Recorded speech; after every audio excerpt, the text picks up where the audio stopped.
May mga panaginip na kapag nagising ka, parang may kakaibang pakiramdam. Parang may mensaheng gustong iparating sa'yo ang iyong subconscious. Pero alam mo ba, may mga panaginip na itinuturing na simbolo ng paparating na yaman at swerte. Kung napanaginipan mo na ang isa sa mga ito, maaaring nasa tamang direksyon ka na sa buhay. At may malaking oportunidad na paparating. Sa videong ito, aalamin natin ang 7 pinakamaswerteng panaginip na sinasabing palatandaan na malapit ka na sa pagyaman. Kaya siguraduhing panoorin hanggang dulo, dahil baka naranasan mo na pala ito nang hindi mo na mamalayan. Panaginip number 1, paglangoy sa malinaw na tubig. Ang unang maswerteng panaginip ay ang paglangoy sa malinaw at kalmadong tubig. Kapag napanaginipan mong ikaw ay lumalangoy sa malinaw na ilog, lawa, o dagat, ito ay simbolo ng malinis na enerhiya, malinaw na isip, at tuloy-tuloy na daloy ng biyaya. Sa interpretasyon ng panaginip, ang tubig ay kumakatawan sa emosyon at yaman. Kapag malinaw ang tubig, ibig sabihin ay walang hadlang sa pagdating ng swerte at pera sa iyong buhay. Kung komportable kang lumalangoy, senyales ito na handa ka nang tanggapin ang mas malaking responsibilidad at oportunidad. Panaginip number 2, masaganang ani o punong hitik sa bunga. Ang ikalawang maswerteng panaginip ay ang makakita ng masaganang ani. Ito ay maaaring palayan na punong-puno ng palay, punong kahoy na hitik sa prutas, o bukid na sagana sa ani. Ang panaginip na ito ay malinaw na simbolo ng pagpapala at resulta ng iyong pagsisikap. Ibig sabihin, lahat ng pagod, sakripisyo, at tiyaga mo ay malapit ng magbunga. Kung ikaw ay nagtatanim sa panaginip, senyales ito na ang mga desisyong ginagawa mo ngayon ay magdadala ng malaking kita sa hinaharap. Panaginip number 3, mahuli ang malaking isda. Isa sa pinakakilalang simbolo ng swerte ay ang panaginip na makahuli ng malaking isda. Ang isda ay matagal nang inuugnay sa kayamanan at kasaganaan. Kapag malaki ang isda na nahuli mo, ibig sabihin ay malaki rin ang oportunidad na paparating sa iyong buhay.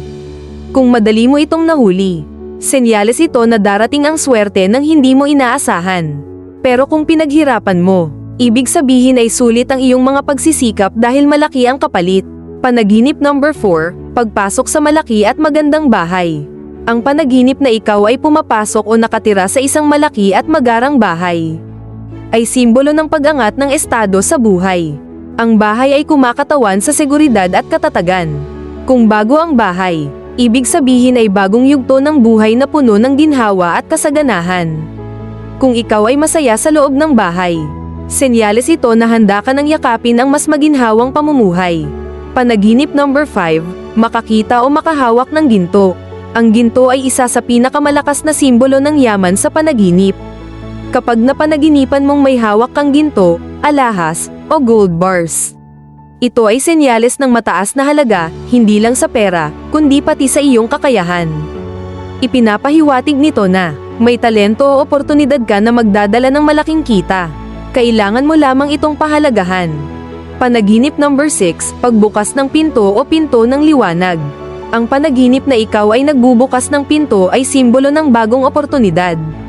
Kung ang pintong binuksan mo ay maliwanag, ibig sabihin ay may magandang balitang paparating tungkol sa pera o trabaho. Ito ay senyales na malapit ka nang pumasok sa panibagong yugto ng tagumpay.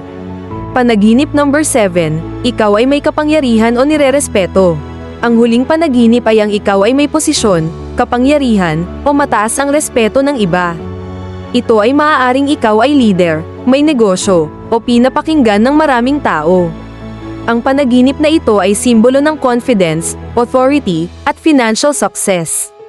Ibig sabihin, malapit ka nang umangat, hindi lang sa pera, kundi pati sa impluwensya at respeto. Ang mga panaginip ay hindi palaging eksaktong hula ng hinaharap, pero madalas ito ay refleksyon ng ating isipan, emosyon, at direksyon sa buhay. Kung napanaginipan mo ang ilan sa mga ito, maaaring handa ka na sa mas malaking pagbabago. I-comment kung alin dito ang naranasan mo na, i-like ang video kung may natutunan ka. At huwag kalimutang mag-subscribe para sa mas marami pang kaalaman at inspirasyon. Dahil minsan, ang swerte, nagsisimula muna sa panaginip.